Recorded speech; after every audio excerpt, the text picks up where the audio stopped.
Her radical feminism warranted her termination as per Project Moon's own stated policy. Oh my God. Oh my God. How are we going to fix this? Oh my God, dude, this is, I feel like we're looking at America's future too. And in some ways, what is happening in America right now as it stands. Oh my Lord. Oh my Lord. I'm turning into a rad femme. Can we learn why Korean people aren't today? Yeah, let's do that. Is in the midst of a very bitter civil war, one that you might not even realize exists. And no, I'm not talking about the conflict with North Korea. Real-life Lore's office is down the hall, to the right. The civil war I am referring to is the South Korean gender war, a conflict between Korean men, whom the women in this conflict might call male chauvinists or misogynists, and Korean women, whom the men in this conflict might call radical feminists. Now, Mooney, I can hear you say, we have gender war in my country too, why the feminists and the chauvinists are constantly going at it on the internet. South Korea is different. The gender war there has escalated to the point of physical violence, terroristic behavior, and even— Is this real or is it anti-Korean propaganda? No, I think this is real, dude. At least, like, listen, all I'm going to say is this.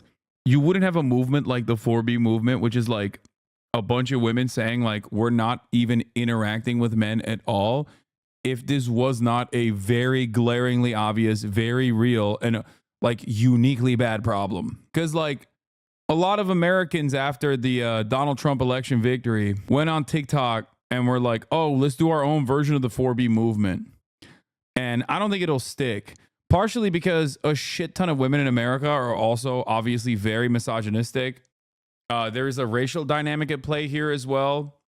You know, 55% of white women still voted for Donald Trump. That's something that you got to remember. And outside of that, I just think that it's like, it's bad, but either people are oblivious to how bad it is, like women and men are oblivious to how bad it is, or it's nowhere near as bad as it is in South Korea, from what I understand. Like these guys, like think of the worst type of person that you know that just like hates women and wants to do like school and maybe you don't know a person like that, but like think about the worst person that you see online, right? The type of person that like hails what's his face as like a hero, the gentleman or whatever the name was. God damn it. Was his Supreme Gentleman? Everyone's saying Tectone. No, I'm talking about Elliot Rodger. Okay. Yeah, Elliot Rodger. Like people that think he's a hero for killing a bunch of people at UCSB.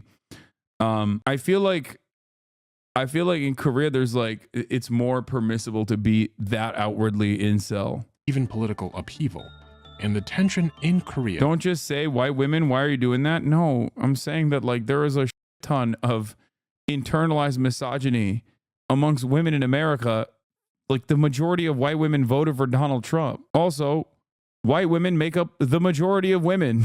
So, you know. Between chauvinists and feminists is so substantial that even the tiniest bump can cause an eruption.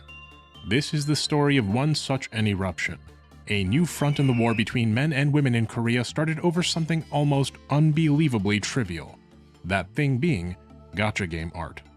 In case you don't know, gacha games are generally mobile games that— Oh my God, right after the, oh, I'm gonna die.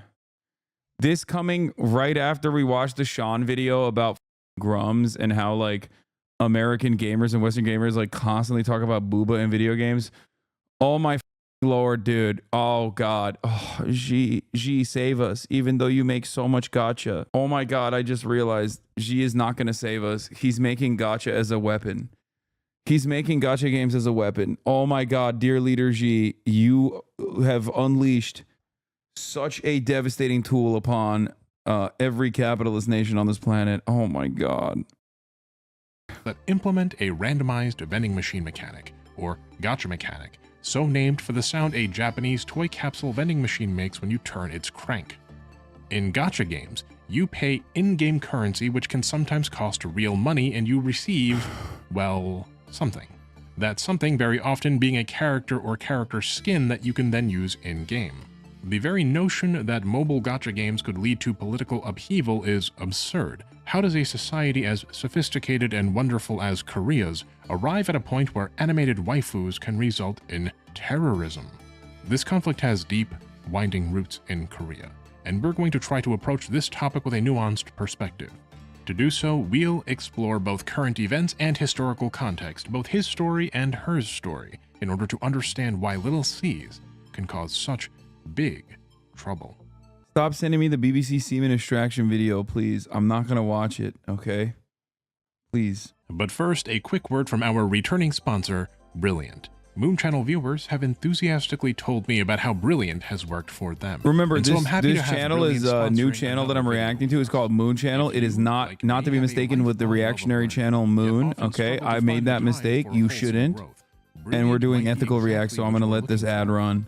Brilliant has thousands of interactive lessons ranging from basic to advanced topics. Also, you can still You can learn subscribe. math You or can't computer avoid this science or data ad, analysis but you can with avoid only all the 15 ads minutes of interactive problem solving a day. if All you presented subscribe, in even though I'm not running bite-sized, ads. But you can low-pressure show your lessons that support are by as fun as subscribing they for are $6 or for free with a Twitch Try Prime. Twitch Brilliant Primes are free for still a full free. 30 days You can by send me clicking on links the of link videos that provided I in the probably will description not of the watch, video, or maybe by might visiting if it's actually interesting. brilliant.org/moonchannel. By If you are one of the subscribing. first 200 You can also people to get sign gifted up, a you'll sub. even get 20% off an annual subscription. That's brilliant.org. Oh, and Gila, thank you for the 5 gifted Why settle subs. for smart when you could be brilliant?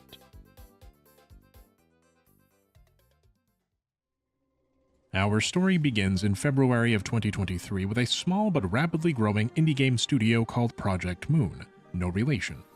If you don't play mobile gacha games, you might know Project Moon from their games Library of Ruina, a card battler somewhat akin to Slay the Spire, and Lobotomy Corporation, a roguelite that plays like a combination between Fallout Shelter and Dwarf Fortress, with an SCP Foundation-like setting and a difficulty slider locked to masochistic. Project Moon's earlier games were standouts amongst their competitors for 2 reasons. The first reason was Project Moon's unique art style, which was simple but very sleek and stylized. The second reason was the lore. Project Moon's games are built around grim but fascinating stories which together create a Project Moon universe of sorts. And so, when Project Moon announced that it was producing a horror role-playing gacha game for mobile devices, there was a surprising amount of enthusiasm. Gacha games are notorious for being cash cows, but usually gacha games are published by big players in the industry like MiHoYo, Cygames, or Nexon.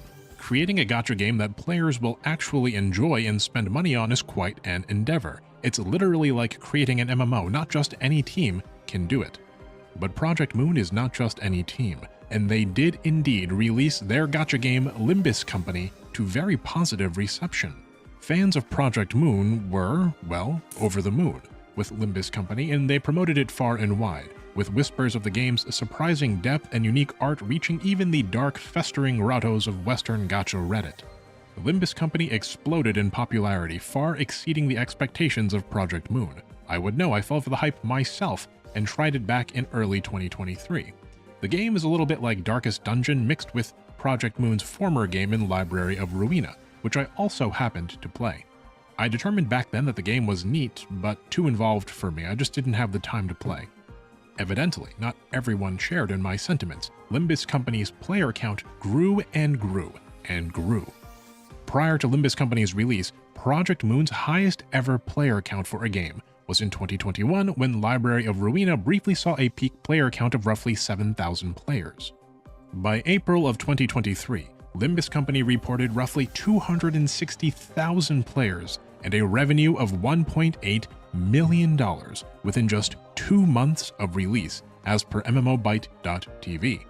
MMOByte goes on to say that Limbus Company's launch was only a modest one, coming in at 15% of what Eversoul, another gacha game, launched to just 3 months prior. But Eversoul was published by Kakao Games, which is a subsidiary of Kakao, a South Korean internet giant that reported an annual revenue of $5.89 billion in 2022.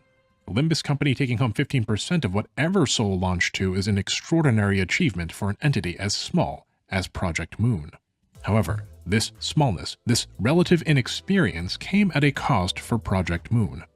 Their diehard fans, the ones that had promoted Limbus Company everywhere, knew the score. Their expectations were tempered with the knowledge that Project Moon is a small indie dev, and that problems with the game would be resolved slower than a larger, more experienced dev team might manage. The new players, though, well, they were much less understanding. Gacha devs are usually from big companies, and those dev teams can gauge the expectations of players more accurately and respond to complaints more quickly than a small, inexperienced indie team like Project Moon can. The new players, missing the context that the old players had, were upset. I'm legitimately shocked at how this is going to turn into the gender war, but I guess we needed to understand like gotcha games and you know, that their expectations and how they were play unmet, a formative and role that in balance this. changes were slow. But there is another thing that these older players knew that these newer players didn't about Project Moon. Their expectations were tempered with the knowledge that Project Moon is a small indie dev, and that problems with the game would be resolved slower than a larger, more experienced dev team might manage.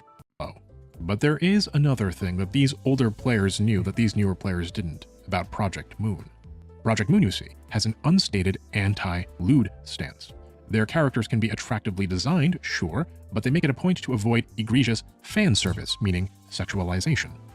And so when Project Moon announced, boo, no fan service, boo, woke, got him, dude. The player crashes and reloads in a few frames, I think.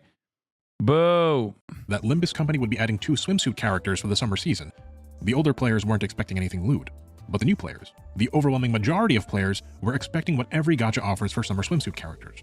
Fan service. Lots and lots of highly provocative, prurient fan service.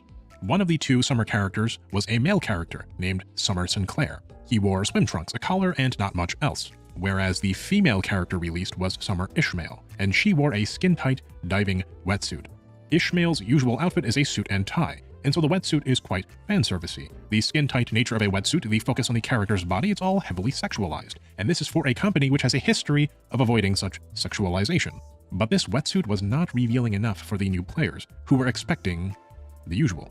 What happened next shook the entire Korea gacha game industry to its very core, and the aftershock reverberated into wider Korean society. It started small, just some grumblings on various Korean forums by disgruntled players. But these grumblings, like a tiny snowball at the top of a snow-covered mountain, rolled along, collecting additional grievances as they went, each grievance compounding the severity of the last.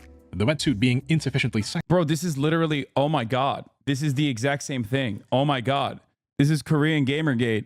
We just spent like 4 hours watching Western Gamergate, only to be hit in the face with, yet again, you guessed it, Korean Gamergate, which I suspect is going to lead to some serious systemic consequences as well. Grums, if he actually had motion, It wasn't just Project Moon keeping to some policy of anti-fan service, no. It was intentional. And it wasn't just intentional, it was malicious. And who was the malicious actor? Who was acting in bad faith to desexualize their gacha games? Well, it must have been a feminist. A radical feminist. Someone purposefully designed swimsuit. Rimbus Company is a feminist game, so be careful, friends. This director allows depicting men in the form of slaves and refuses to communicate. If you don't want to pay money, avoid it. Oh my god.